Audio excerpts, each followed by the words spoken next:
بسم اللہ الرحمن الرحیم۔ بیمار پر دایاں ہاتھ پھیریں اور یہ دعا پڑھیں۔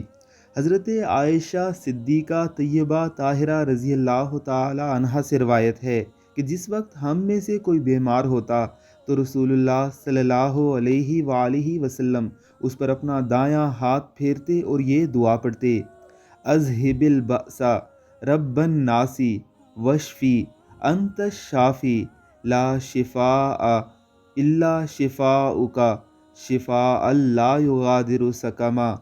دور کر تکلیف اے پروردگار خلقت کے اور شفا بخش، آپ ہی شفا دینے والے ہیں، نہیں ہے شفا مگر آپ ہی کی طرف سے، ایسی شفا دے کہ کسی قسم کی بیماری نہ چھوڑے۔ جب بھی کسی مریض کو دیکھیں تو یہ دعائے مبارکہ اسی طریقے کے مطابق ضرور پڑھیں، اور اگر مریض نامحرم ہو تو اس کے کسی محرم سے کہیں کہ اس